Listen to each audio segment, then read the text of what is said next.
Good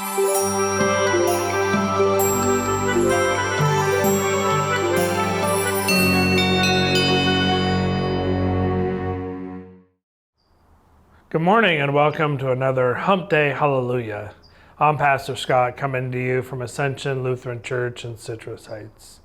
And this morning I'm coming to you just outside the door of the church, the door into the narthex, the entryway to the church, and all the activities that go along there.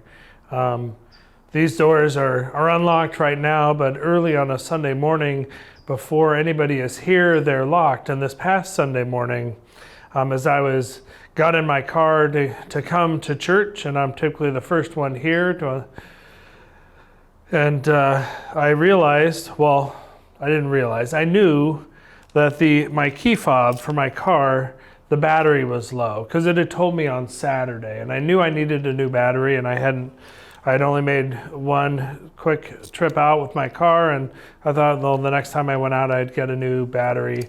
I might have mentioned it to Robin, but she didn't get a chance while she was out on Saturday to get a battery. But I thought I certainly would have more than 24 hours notice to be able to still utilize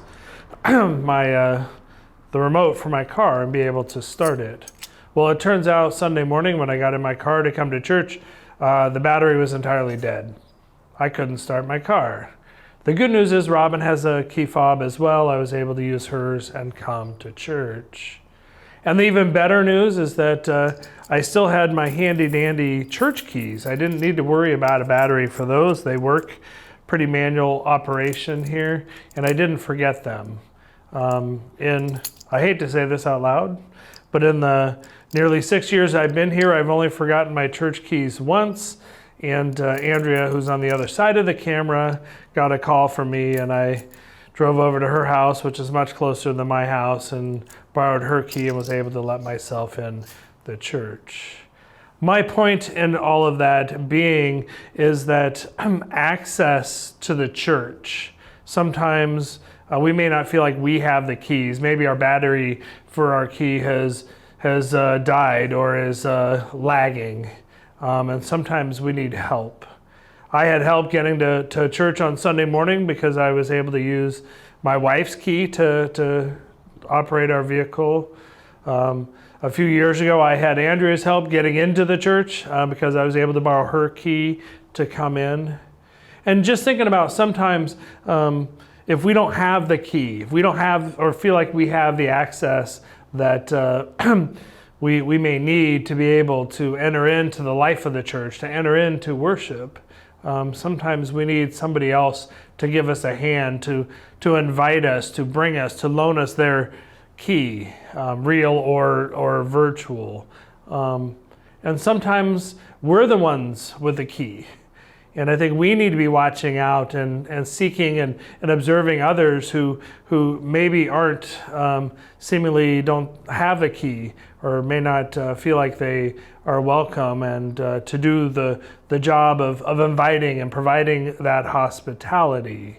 There were times when the church doors were always open, and these days these doors are open when we're here. It'd be great if we could leave the doors to the sanctuary open 24 hours a day, 7 days a week, but unfortunately, the times don't allow us to do that. But we do want to make sure that everybody knows that they are welcome, that they feel like they have access, that they are included in our welcome to worship, our welcome into the life of the church. And we each can play an important part in making sure that is happening. I mean, sometimes it may be making sure that your battery has been recharged or replaced as needed. So just a word of encouragement to you on this Wednesday morning, and be sure to keep track of your keys. You never know when you might need them, and keep an eye out for others who might need an invitation or a word of encouragement to come through the doors and to receive all that God has in store for them and for all of us. I'll see you next week for another Hump Day Hallelujah. Take care.